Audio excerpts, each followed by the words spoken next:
That's it. Welcome to Comics League Movie Night. I am your host, Jared. Let's bring in the selector of tonight's film project. All the hopes and dreams of Krypton live in you now. Teladia, what's up, brother? Thank you for playing the correct intro today. So yeah, I felt like it was better to just go with this one for this week. Yes. So we're here to talk about Superman, Batman, Public Enemy. Which I just recently I rewatched it today because I knew we were doing the show. Man, that movie just keeps getting better and better. I love that thing. Dude, it's so good. It's so good. Which I love how many times people say, well, maybe Lex Luthor's turning good this time. Every time Superman's like, nope, he's not. He's planning something. He's always right. So you'd think that they would start trusting him. And literally, this movie is a 1-to-1 comic adaptation. Mm-hmm. It's like it's sequel Apocalypse in that way. Yeah. It's 1-to-1 adaptation. And guys, let me tell you, this movie, if you haven't seen it, I would highly recommend watching it. It's a really good film. Okay, so this is based off of, obviously, the comic by the same name by Jeff Loeb and Ed McGuinness. And actually, what's kind of interesting, like Apocalypse, they recreated McGuinness's art style for the animation in this movie. Yes.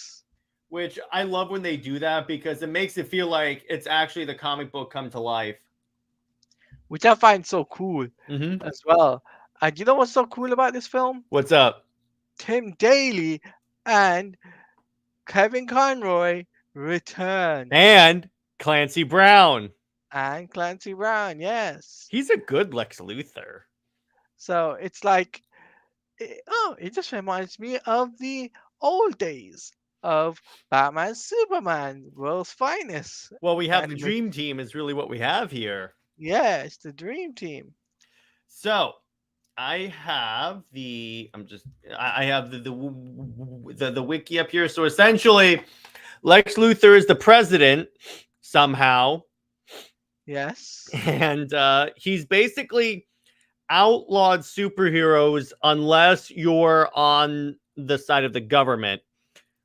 Which my question is, where the hell were the Justice Leaguers at this point is what I'm wondering. Where was Wonder Woman? Yeah, because there's no way Wonder Woman or like Green Lantern or Flash would be like, yeah, I'm totally going to obey Lex Luthor, or I'm just going to set this one out. Yeah, it's kind of crazy that in the film there's no explanation for that. They could have at least had a throwaway line that was like, oh, there she returned to Themyscira or something like that.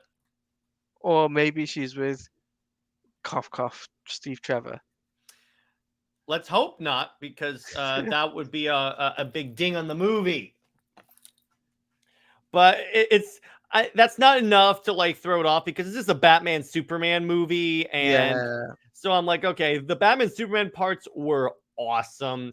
I liked where like Metallo is a part of the Secret Service and Lex Luthor's trying to frame Superman for going crazy because of the Kryptonite like meteor, and Batman like attaches a bunch of bombs to Metallo. Sticky bombs. Yeah, plastique, I believe, and then they essentially escape and get to the Batcave. Another thing I really dig about this movie is the choices on who becomes part of Lex's super team, because we got Starfire, that's for you, Nick. We got Black Lightning, Power Girl, Captain Atom, and Major Force. Now, who is Major Force? Do you know who he is? He's like a colonel or a someone that worked at Major that worked in the army that got superpowers. Well, yes, but he's very important to DC for one other reason. He's the one who fridged Kyle Rayner's girlfriend. What? You ever heard the girl in the refrigerator thing for the comic book industry? All right. No. So what happened is, so Kyle Rayner was Green Lantern at the time because this was after Hal went crazy and was killed. So at this one point, I believe he was fighting Major Force, and what Major Force did to get back at Hal is he broke into his apartment, killed his girlfriend, and stuffed her into the refrigerator. Wow. That's who Major Force is in terms of DC lore. Why? Why do that? Well, because and that launched the whole women in the refrigerators thing, which is like the female characters only exist to advance the male plot. But anyway, I'm not getting into that. The point is that that's what was very interesting about that inclusion, because I knew he was the bad guy immediately. I was like, oh, okay, I see what you're doing here.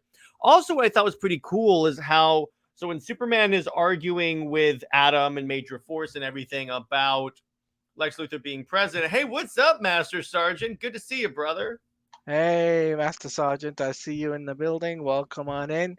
We had a great stream earlier. You guys missed out on a Oh great my stream. gosh. We talked about was possibly so far the worst episode of My Adventures with Superman of all time.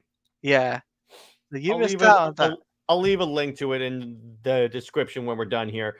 But Yeah. so the thing is that what I liked about this movie is how when Superman is arguing with Team Lex, is what I'm going to call them, about Lex Luthor being president and like he's done some stuff in the past.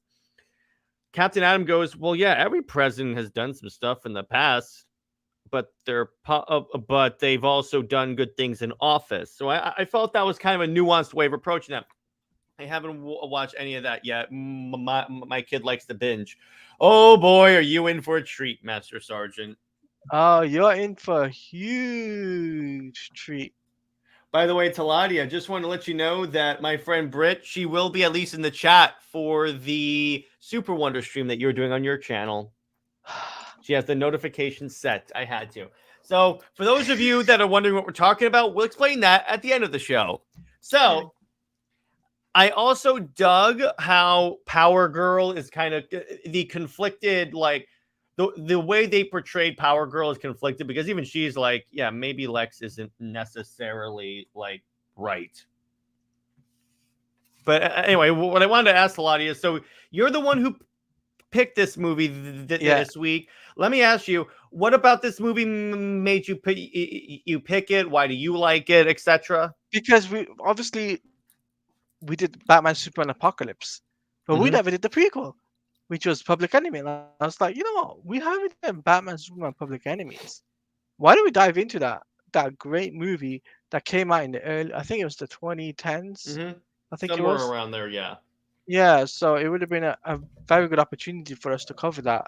It's over 10 years old, but still it's a great movie to have a discussion on, and to talk about President Lex, how his power over the heroes, and the fact that we get to talk about Kevin Conroy and Tim Daly.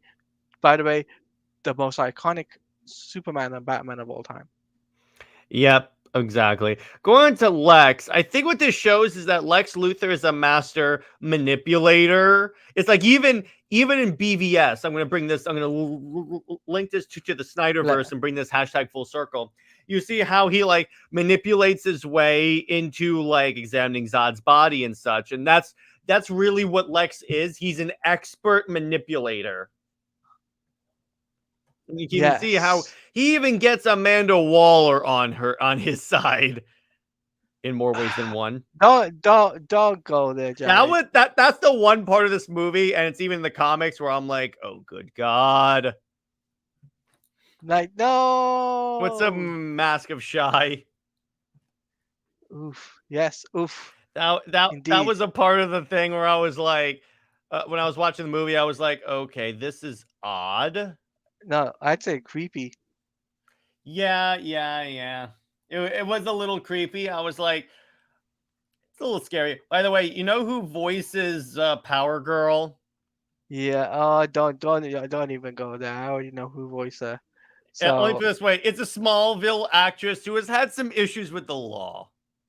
Yeah. I thought Waller was always on the side of stupid. That's good. I like that. By Master Shy, here's my take. The Public Enemy story is one of my favorite and works so great in the and would work so great in the DCEU. Yeah, if they had not quit, we would have gotten that. Yeah, if they not quit, we would have had that. Literally. Blame Warner Brothers, and in fact, you know what? You brought it up. You brought it up. Yeah, suck it, Warner Brothers. There you go. Yeah, suck it, Warner Brothers. Yeah, I love Master Sergeant's comment. I thought Waller was always on the side of stupid. That's excellent right there. And fun fact, the voice actor who plays Amanda Waller is the same voice actor that plays her in the animated series. Yeah. There's so many animated people returning for this. So there's some fun fact for you guys. Yeah. I'm trying to. I'm looking up other trivia from this, and it says here, in the original comic, it was hey, what's up, Resident Justice? If memory serves me right, this was the first DC animated movie I saw. I remember buying it at Best Buy, but when it first came out, back when you actually bought, back when you could actually buy movies at Best Buy. Yeah, those were the days. I know. But the thing is, what I like about this movie is the way, and this is why, and I put in the description of this, the way it portrays the friendship between Superman and Batman. Because if you see them when they're going through like the sewers, they're joking around about old villains. By the way, the magpie reference, you know what that is? Go on. In John Byrne's Man of Steel series, after Crisis on Infinite Earths, when he relaunched it, when Batman and Superman first met in the post-crisis landscape, that's the villain they were fighting. So that's a reference to their first meeting. Oh, interesting. And I love Superman. How come the good villains never stay dead? You know what? He makes an interesting point. Why doesn't the good villains ever stay dead? That's a good point. It's always the D-listers. You know why? They don't sell comics. That's why. If Deadpool were here, he would be because they can't sell a book. That's why. Yeah, Deadpool would be like, he'd be like, excuse me? So, yeah. Did this movie have Lois Lane? No. At the end, it did. At the very end, when Batman leaves. By the way, it's kind of funny. At the end, when Batman just vanishes, he leaves the Batwing there. Yeah, he leaves the Batwing there. I'm like, what? Well, it could be it was like the damaged Batwing because it was the escape pod from the rocket. But I'm just like, you're leaving your tech here. But yeah, that's about as much Lois Lane as I think any movie needs at this point. By the way, for those of you that are new, I can't stand the character of Lois Lane in the comics the way she's done now. That's just it. He's a Super Wonder fan. Yes, because that actually sells books. Are you guys talking about the 2009 animated movie or the comics? We're talking about the animated movie. I still don't get the Lois Lane hate, but hey. Well, I don't like her because the way she's written. Okay. That's it. It wasn't the Batwing. It was the escape pod. Okay, that's why. Yeah, that's why. Yeah. The reason why I don't like Lois Lane is because, in light of the way that she is written today, she is annoying. She is abrasive. She is selfish. She will do anything for a story, including screw over anyone else that she claims to care about. But that's besides the point. I have an entire video about that. And we did talk about this on my Adventure with Superman reaction live stream that I did. Speaking of that, yes, I did like that. My problem with that is Deathstroke. That is the stupidest version of Deathstroke I've ever seen. But besides that, did you like Lois and BVS? I like the movie Lois. Let me be clear. I like the movie Lois. I like the ones from the Christopher Reeves movie, from Smallville, from the Snyderverse. I like the movie Lois. It's just for some reason the comics version just rubs me the wrong way. That's it. It's just I don't like the way writers have written her in the comics nowadays. That's it. Yeah, writers and animation. We forgot to mention even animation. And animation. There are certain Loises in animation that I like. I always see Lois and other side characters unnecessary. It's like watching the Mad Max movie, but hey, here's his friend Bob too. That's great. This is why Master Sergeant shows up here. But yeah. Going back to the movie, I also dug the fight between the dynamic duo, as I'll call them, and Hawkman and Captain Marvel. When Batman forgets that if you get No, close no, to Captain no. Marvel. I know, Tevye, we didn't mention Super No, we Sons. mentioned Captain Marvel. That's why I'm calling him Captain Marvel, because Oh, that's what they call him in the movie. oh God. Oh God, Tevye's gonna be on another rampage. Yeah, but the thing about the reason why I like that is because I mean, here's the thing. My one problem with it. So Batman. So they've clearly encountered Captain Marvel before, but they Yeah. forget that he says Shazam and then the lightning comes down. That's a little inconsistency there. But there's also that fight scene with all the rogues. Oh, that was Which an epic. that was awesome. That was awesome. You had all the rogues from different rogues gallery. So you had Batman's rogue gallery, you had Superman's rogue gallery, Wonder you had Woman's too. Wonder Woman's, Flash's rogue gallery. You had, you know, it was all crazy, and I love it. And RJ says that's how you know a movie's getting old, because they still call him Captain Marvel back then, not anymore. Yeah, that's true. That's true. That is true. I mean, that's from the comic. I know. It's just like, well, remember that this movie is adapting the Jeff Loeb story, which I like, but that's my one issue with the storyline in general is what I'm talking about. That everyone forgets. That's what Captain Marvel does. But also in the comic, they didn't explain how they defeated Marvel and Hawkman. Yeah, that's true. They In the movie they did it. the movie didn't either. So I'm like, Yeah. I think it's like the because he's Batman excuse. So they're like, yeah, that's it. But another thing I liked about that battle with all the rogues is how quickly they realized, wait a second, Solomon Grundy's talking. And it's like, oh yeah, it's just Grodd. It's just Grodd. It's just Grodd, yeah. Grodd Stop was this like, monkey business, as our good friend from the Phoenix Press would say. yeah, as Thingy would say, no monkey business. Yeah, no monkey business. Tavia, why'd you have to bring up Super Sons? Super Sons wasn't a thing. Yeah. Again, I get why they didn't include other Okay, sorry about that. I get why they didn't include other superheroes besides like Lex's Justice League. It's a little odd with like the Grundy sounding too smart today. Yeah, I love that. It's a little odd when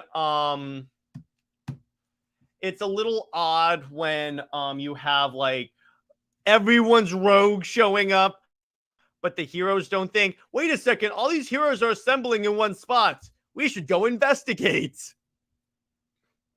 But again, I get that whole little it's a Batman The theme Superman movie, so that's why I'm. The theme for this No, go ahead. this movie, the theme for this movie goes great. Goes really this. really well. That theme song, yeah, I love it. I mean, I would have rather had this. I would have rather had if they had the animated theme instead. I know, but remember, this is not in the animated universe.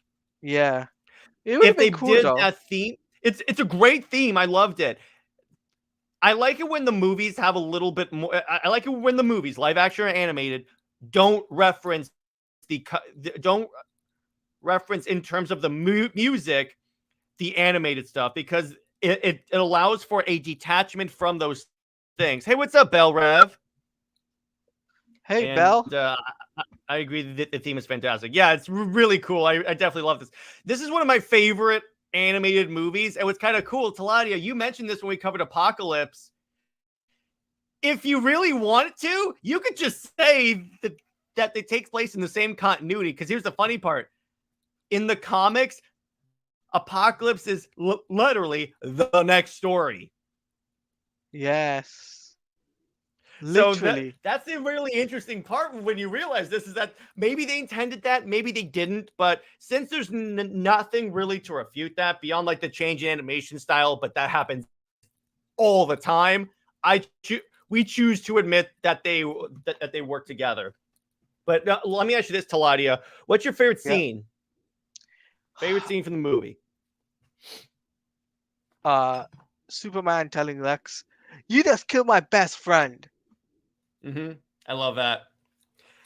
My favorite is when they meet Hero, and he goes, "By the way, when I built this thing, I may have had a little bit of hero worship, and it's an amalgamation of Superman and Batman." Yeah, I liked how Grodd was controlling all the villains. It shows how powerful Grodd is when you think about it right there. Yeah. Which is again, I'm like, I would have liked to see Flash maybe, and I don't know you, but I don't know, but I love the animation style. At least they try to get closer to the comic book style. Yeah, I like it too. It's a little jarring in some parts, but it looks like they literally had McGinnis draw the entire movie. That's what it looks like. Tevia says both Apocalypse and I think connect to each other, given that the movie connects it to the movie, that they both reference Lex being present. So yeah, that works. Yeah. That is and true. Also, he was controlling Mongol. That's another villain we missed out on. Mongol, the World Conqueror. Which I would have loved to see him in live action too. That would be cool. We could still get that, but it would have been ideal with Henry Cavill Superman. Yes. Cough, cough. Long Halloween. Yeah, exactly. Well, it's because in Long Halloween, remember, that's taking place in an established continuity, so they have to keep the animation style consistent, or they have to keep a consistent look. That's why that doesn't look like Tim Sale's artwork. Yeah. But my other favorite scene is really the entire battle against all the rogues. Because can you imagine all the villains showing up? And I love Superman. He's like, I wouldn't miss this for the world. It's kind of like his I can do this all day thing. Oh, that's true. He also references death when Batman goes, all right, it's your funeral. And the Superman goes, had one of those already. Oh, yeah. Really cool. He does reference that. Which I was like, oh, okay. I forgot about that until I watched this movie today. And I was like, okay, I like this. Bell Rev goes, yeah, Grodd was pretty powerful and a genius. I like when he works with Lex and double crosses him on other animations. Yeah, in the DCAU, he does that. And guys, that's another step up from Jared. Pointing out there. Oh, you should talk. We have an alliance, so I'm not going to do anything. But no, we have an alliance. Yes, we have an alliance. I can't do that. For those of you that don't know what we're talking about, see next week's show. But anyway, imagine Batfleck. Yes, imagine this. Imagine Batfleck. It's your funeral. Super Cavill already had one, or already had two. But that would have been just so cool. Batfleck with the voice changer. Oh my god, that would have been great. Because they could have actually done Public Enemies, or realistically, what I could see them doing for a training movie would have been Apocalypse. So can you imagine Cavill, Batfleck, Godot, maybe Carano as Big Barda versus the female Furies and Ray Porter? You're making my dreams just like. I know. Maybe in the future, but beyond that, yeah, I would love the dynamic. Yeah, because they had some cool moments, like when they go, "Is she with you?" I thought she was with you. I'm just thinking as well. Imagine Sasha K as Supergirl as well. Yeah, I know, right? Oh my god. That'd be fun. Live action Batman, Superman, Apocalypse. That is my dream, because that is my favorite DC animated movie of all time. That is it right there. But moving on, the other thing that I liked also how this movie made Lex addicted to kryptonite pretty much, and that's how he got super strong and all that. He kind of roided out. If I seen that and died right after, I'd be good with that. Well, we all would feel that. Let me this way. At least we live in a world where the Snyder Cut exists. So that's a little consolation prize. Yes, consolation prize. There you go. But anyway, back to this. Again, going back to that scene, I don't know why he had Lex kiss Waller, which was creepy. I'm like, okay. And And weird. it was extremely weird. I remember watching this movie for the first time, and I was like, wait, what? And I'm like, it sounds like something Jeff Loeb would come up with. Remember, Jeff Loeb is the one where in the Ultimate Comics he had Scarlet Witch and Quicksilver, brother and sister, getting intimate. What? Yeah, in the Ultimate Comics, look up the Ultimates. I think it's volume 2. It's volume 2 or 3, and Wolverine walks in on Scarlet Witch and Quicksilver, and I'm like, I wonder why the Ultimate Universe fell apart. Yeah, Batman, Superman, Apocalypse is Fire. By the way, we covered that on a previous episode of Movie Night, as we said earlier. Oh yeah, it's Yes, Ultimate 3. Thanks, Tavia. And I was like, hey, Lex, joke's on you. I'm into that. Yeah, I know. God. But I also liked how I like the reveal also about when like Batman and Superman infiltrate the little mountain fortress dressed as Hawkman and Captain Marvel, and then Superman just tears the shirt. I'm like, yes. Just that realization in Lex where he goes, where are they? Right here. It's Like, it's just like crazy when they did that. Superman rips the Captain Marvel costume. So in a way, and he kind Batman. of does this. Yeah. Which It's I'm just sure if crazy. he had both hands, because remember, he was holding Lex up. I'm sure if he had both hands, they would have him do this. And then the other scene I liked is when Toymaker goes, "Hey, Power Girl, sorry about the X-ray goggles." I'm like, yeah, of course. We know you're an adolescent boy with tech. Of course, you're going to do that. Ultimate 3 was garbage. The problem with the Ultimate Universe is it kept trying to be hardcore and edgy to the point of being completely gross and nonsensical. Ultimatum is an example of that. Okay, RJ, you mentioned Ultimatum, so... Why did you say that name? Yeah, why did you say that name? Yeah. If it wasn't for Ultimate Spider-Man, the Ultimate Universe would have been a complete waste of time. Maybe Ultimate X-Men was pretty good, but all right. But moving on. But back to back to DC. What would you say is the part that didn't make any sense to you? You can't say the Lex and Amanda Waller scene. What's your least favorite part of this movie?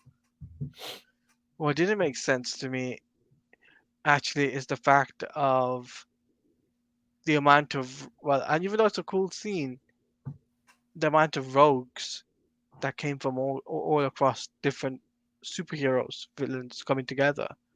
That didn't make any sense to me. Which again, I get that's the comic also where all these people show up. It's just odd, and that links to my thing. If all these rogues are assembling in one spot, why didn't the other, like at least Wonder Woman, show up and go, "Hey, I saw a lot of these heroes, these villains assembling"? But yeah, it's weird. It is odd, but I mean, it's not all together, and it doesn't take away from the movie. That's the thing. So I'm like, okay, I enjoy that. I still like it. Well, and Tevye makes up a good point. It is a massive bounty, so yeah, I guess that that does kind of explain why so many other like supervillains would show up. I am wondering why Deathstroke didn't show up because like a bounty and stuff. I think Clark's question would apply here. Does everyone there need money? That's true though.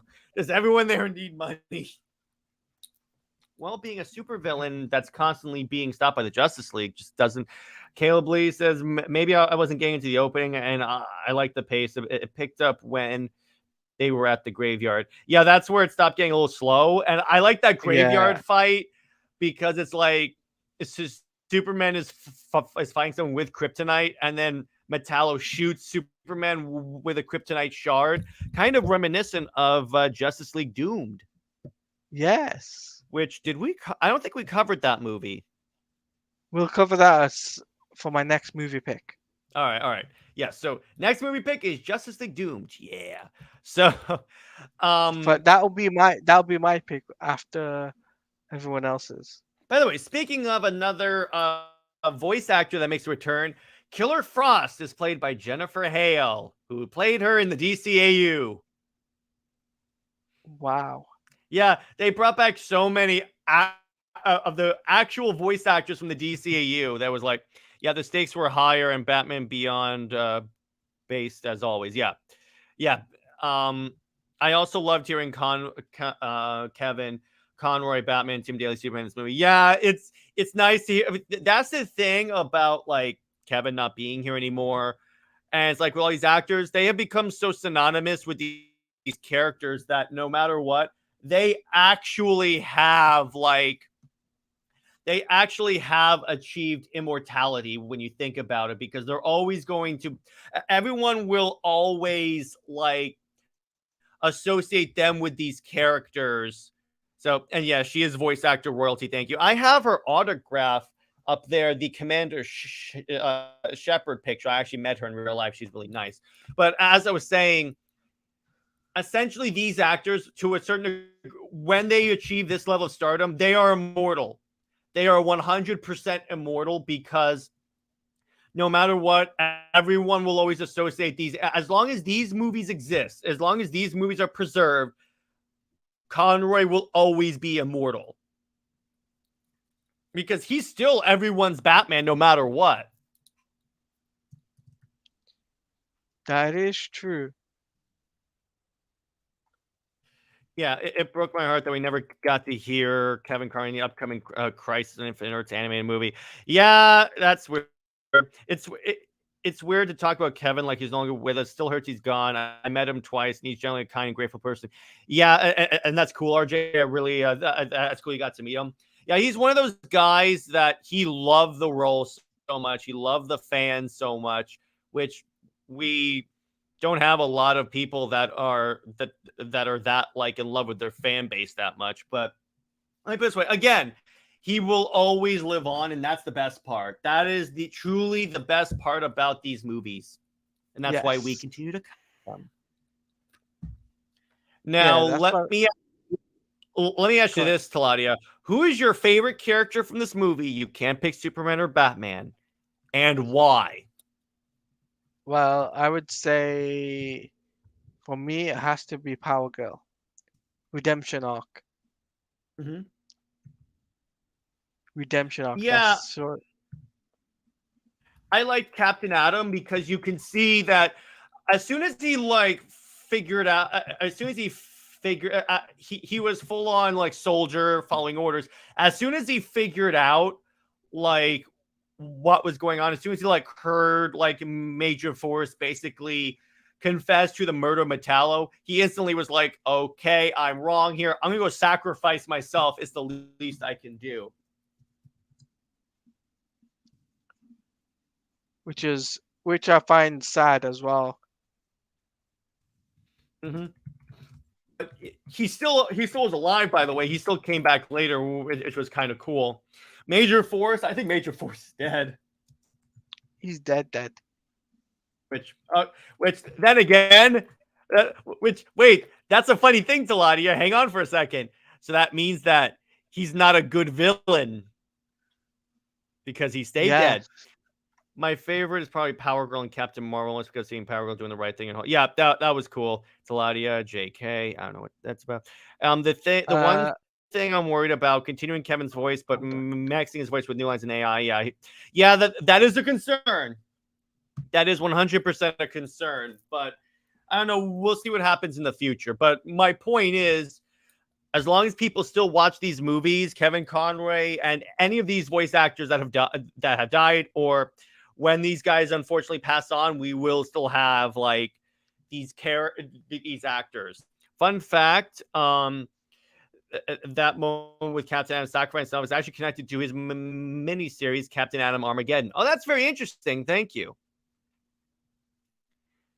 Line that makes me laugh in this movie. I guess he'll drop the line in there. Yeah, and oh yeah, when he goes when Batman Superman asks Toy Master, okay, so will this work? He goes, does Power Girl have big ... Oh You know what God. he was trying to say. Yeah. Of course that of course. Oh God. Yeah, that was really cool. That was really cool. So moving on now, let's discuss it. So here's another. For those of you that don't know, here's how this links to Apocalypse. Inside the Kryptonite Meteor is Supergirl's ship. Yes. Because apparently what happens that when Krypton exploded and she was fleeing, apparently shards of the core, because that's what Kryptonite actually is. It's irradiated Krypton's core, like formed around her ship and like kept and like I guess protected the ship, I guess. We should find that interesting. Mm-hmm. Yeah, That's it. that's an interesting way to link that. Because remember, this Apocalypse was the first time that Supergirl came back since she died in Crisis. Because remember, the Supergirl in the Death of Superman was a was a shape-shifting alien. Yes. Her name was Matrix. Wow, I don't. I didn't think I really paid attention for that one. Yeah, that's how it links to that storyline. Which that's how in the comics at least they link them together. Which since there's nothing to refute that in the movies, we just say it works. Belrose says if there was a live action Power Girl when Sydney Sweeney casually perfect. Actually, that works. Yes. And yep, it was Matrix and Death Superman. Fun fact: Matrix Supergirl is also in a relationship with the clone of Lex Luthor. No, isn't it alternate Lex Luthor? Like from an alternate No, Earth? but no. What happened is that this dude showed up that had long red hair. He was the son of Lex, but it was revealed that it was a clone of Lex. Wow. That's weird. I know. Wait, Supergirl and Power Girl coexist? Yes, Mask of Shy. Yes. What happens is Power Girl in the comics is the Supergirl from Earth 2. It's just she transported here, and since we already had a Supergirl, she adopted the personality Power Girl. Oh, okay. It's the real Lex in a cloned body. Then the DCU would have two Supergirl. In the DCU, we could have two Supergirls as well. That is true, actually. We could, if we wanted to, like, have Kaye be Supergirl and someone else be Power Girl, we could do that. That would work. But I think the way how is that going to work? Because Supergirl would have to have long hair. One of them would have to have longer. They don't have to have short hair. And I think, in my honest opinion, obviously it's a hot take. I think Shasta Kay could play two Supergirls at that point, just like how Flash did in Ezra Miller did in the Flash, where he played two different versions. And by the way, yes, Galatea in the DCU in the DC animated universe, that is that's Power Girl. That is 100% the Power Girl. But they couldn't use the Power Girl name for some reason. Mm-hmm. Yeah, Power Girl is one of those characters where it's like she was like a Power Girl. Yeah, pretty much. Yeah, holy crap. Yeah, all this stuff, and you realize how the multiverse factors into all this. It's really odd. So, in terms of, let's look at some good old trivia. So, in the fight at the beginning between Metallo, Superman, and Batman, it should be among, in the cemetery, one of the headstone reads, Here lies studio. I don't know what this says. Hang on. I'm going to plug this into a chat because I think that this one had some stuff here. Here lies Studio A Adelaide. I don't know what this is, but Adelaide Productions. I have no idea, but not exactly Galaxy. No, but Tevia, I'm talking about in the universe. She filled in the role for Power Girl. Yes. That's what she is. And it says here, Tim Daly, Kevin Conroy, and Clancy Brown are no strangers to their roles. Yeah, it brings up how they portrayed this. Okay, I'm just going to say the name. Allison Mack, who voices Power Girl, is no stranger to working in a Supergirl production as she played Chloe Sullivan. Yeah. And not exactly, but she was definitely inspired. Yeah, pretty much. And this is one of the few Superman-oriented projects connected to Bruce Timm and Andrea Romano, where Lois Lane makes a cameo appearance, but with no lines. Yeah, so she is in this at the very end. She flies off in a Here's my problem with that Lois Lane scene. It has nothing to do with Lois. All right. So the helicopter lands and drops her off, and then Superman embraces her. You just told everyone that Superman is Clark Kent. Because I guarantee the chopper pilot, I guarantee you saw that. Heard that. Or heard that. I'm like, what the heck? That's the thing about secret identities. No one puts in a serious effort to keep those secret identities.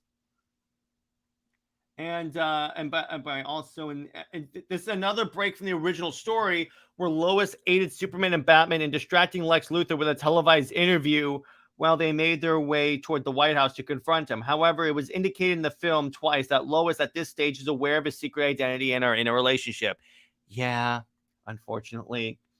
In the behind this, I have to. Before Superman and Batman face off against the horde of villains, Batman tells Superman, "Your funeral," which Superman responds, "Already had one." Superman's referring to the Death of Superman storyline, which was adapted into the into the first DC Universe movie, Superman Doomsday. So we could take Doomsday as part of this as well. Yeah, we could actually, because that's just the death of Superman. It doesn't really contradict anything afterwards. No, it doesn't. So there you go. We have now created a trilogy of films. There you go. We got this. And in the behind-the-scenes feature, which appears on the Green Lantern First Flight DVD, voice casting director Andrea Romano said that she had fought hard to get her original cast together for this movie. She was referring to Conroy, Tim Daly, and Clancy Brown. Much of the voiceover work was done with the actors in the same room in order to let them play off of one another. Yes, that's how it should be. I get that there's some scenarios where that can't happen, but that way you get more like organic like reactions. Mm-hmm. In the original comic storyline by Jeff Loeb and Emma Guinness, it was Captain Atom, not Batman, who piloted the Superman Batman composite rocket to destroy the Kryptonite asteroid. And unlike Batman, Captain Atom did not survive the devastation. The Meteor story was continued in the second arc as fragments not only fell to Earth and with multiple versions of Kryptonite, but also the ship carrying Superman's cousin Kara showed up. Yeah, there you go. Changing it up for a second, how do you feel about Jensen Ackles wants to be Batman on screen, and people out there do want to see him as the character in the DCU? I could see him as Batman. I could totally see him as Batman. I'm not opposed against that. Absolutely. He did a great job. What the animated movie showed me, granted, there are some times when the animated voice actor wouldn't play a good live action. What the animated movie for Long Halloween showed me is that he got the Batman voice down. He has a solid Batman voice, so I could see that happening. And Caleb says, I'm okay with it. I don't know about everyone else. I'm okay with Jensen Ackles playing Batman. I think he would do great. Yeah. So that's the trivia for the film. And yeah, let me ask you this, Teladia. How do you rate this movie out of 10? It's definitely up there with the 9s or 10s. I agree. It's pretty. I like the dynamic between Superman and Batman is awesome. The action's awesome. The Lex Luthor, Amanda Waller thing is not enough to take away from the movie rating system, since that's just one like part in the movie. And the fact that it kept so close to a degree to the source material, it gets a bonus in my mind. So I would say 9.5 for how close it stuck to the source material. Yeah. So in terms of, now, let me ask you this. Where does this rank among the other DC animated movies that we have covered? Maybe top 5, I would say. Yeah, I mean, obviously, I think this is, of the other ones we've covered that aren't DeCamu, this is number 2, Apocalypse is number 1. Master Sergeant says, I want Peter Dinklage to play Batman. Maybe Batmite. Nice. I love this movie. It's really awesome. I give it a 5 out of 5 stars. Perfection. Yep, true. I'd say if it's not, because I'm surprised you didn't put Under the Red Hood as your top. It's 3. Under the Red Hood is 3. Okay.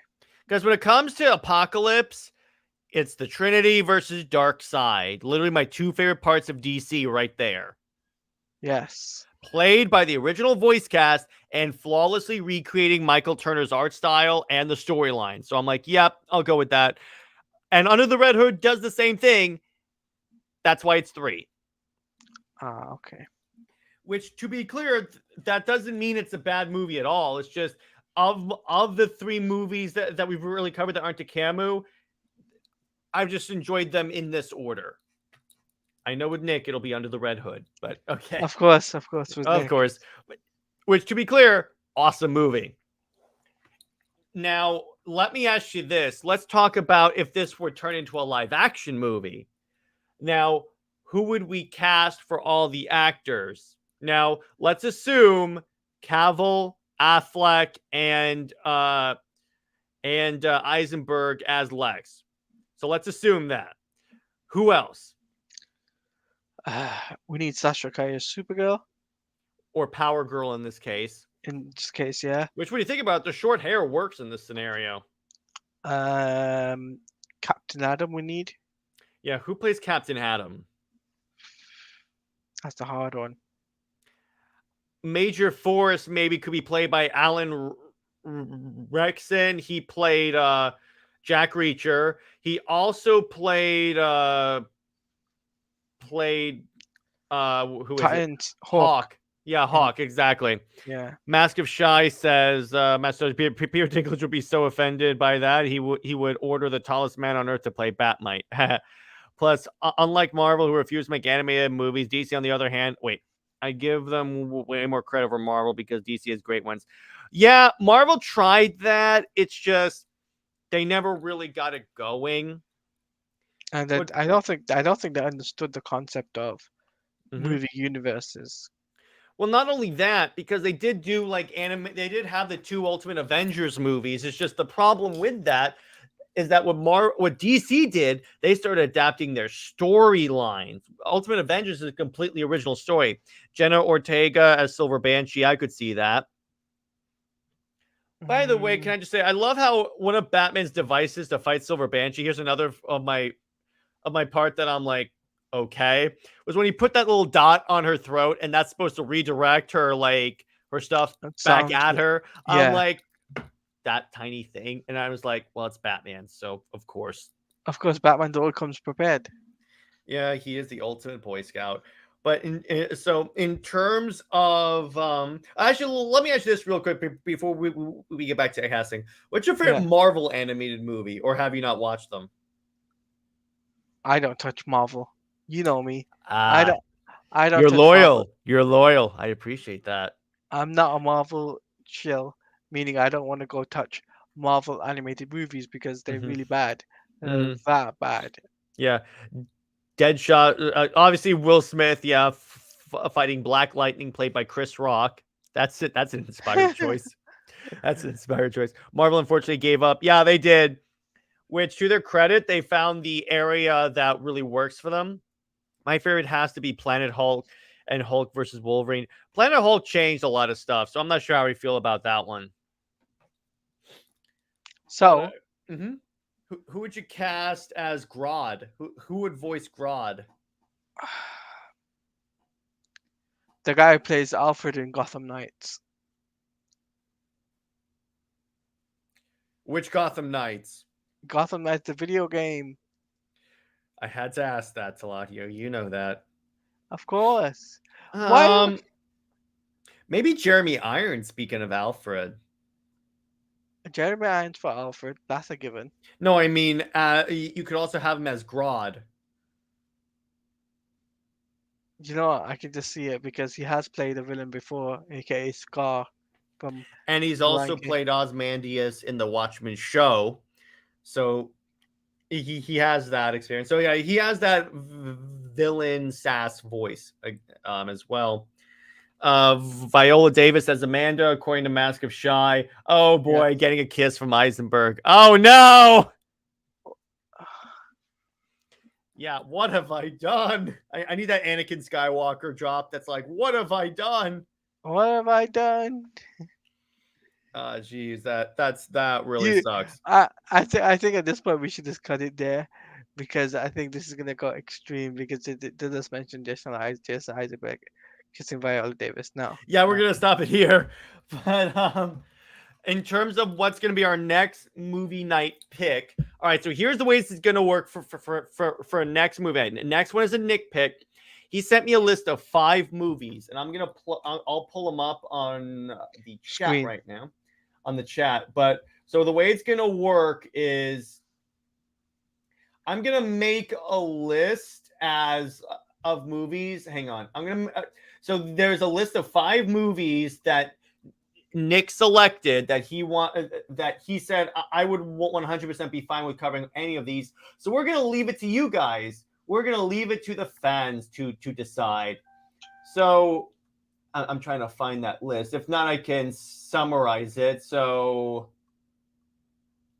okay, so we're gonna summarize it. So one of them is gonna be Karate Kid, Underworld. For some reason, all I remember is Karate Kid and Underworld. I can't remember the other Karate list. Kid, Underworld. Can't remember the other 2. You guys are determined to make me cover Cobra Kai, aren't you? And Yes. Tavia, we're talking about the first Karate Kid movie. I thought Nick sent it to you. Didn't Nick send it to you? Yeah, he sent it to me. I'm trying to find it in the chat real quick, because I'm pretty sure he sent it to me in DMs. So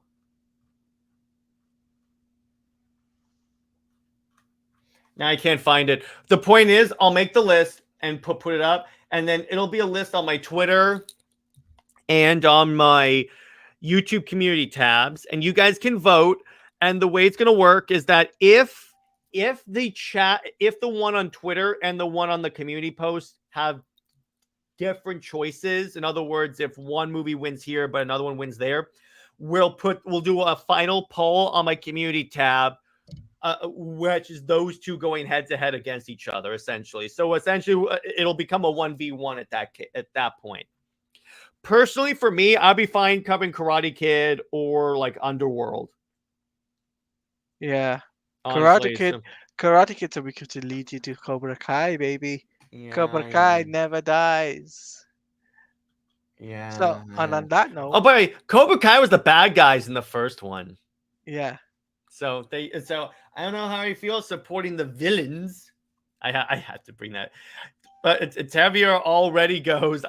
I say go with Underworld. I'll check this. Yeah, the poll is gonna go up today, probably later on today, and then we'll decide that. So let me hang on.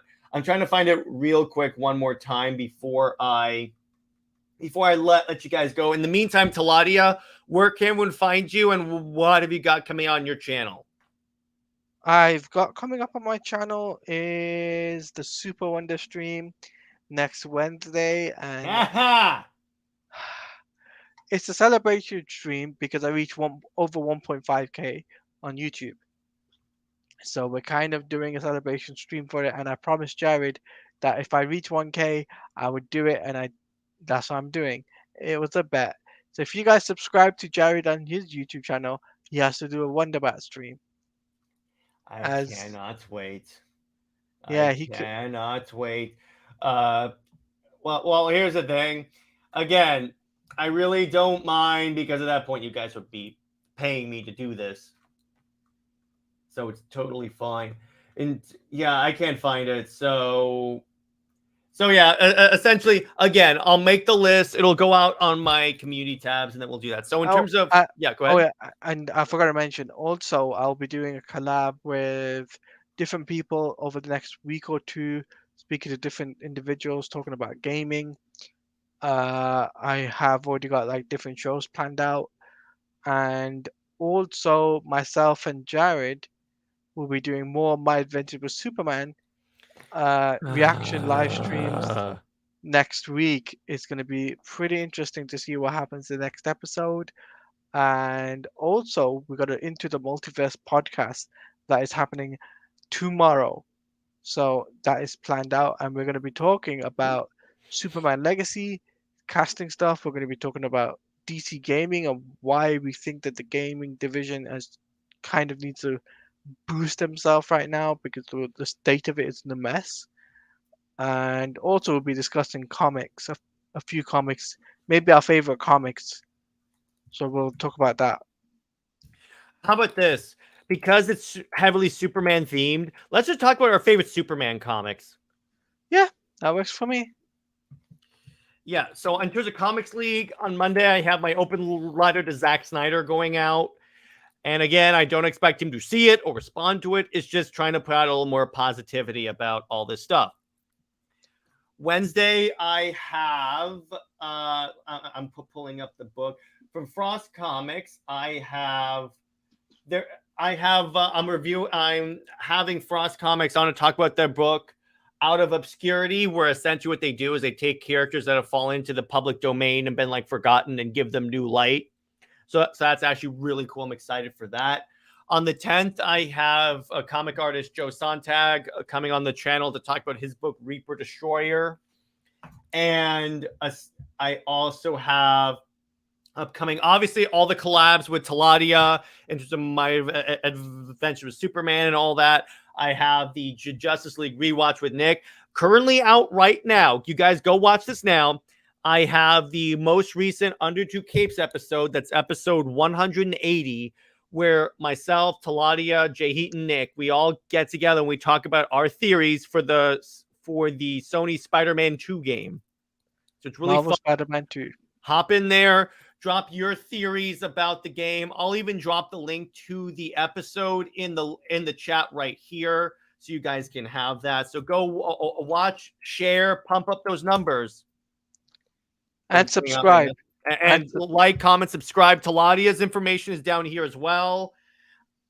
Subscribe to all the Comics League people, and we will see you in the next week's movie night that you get to decide. All right, stay heroic, everyone. Bye bye. We'll see you next week.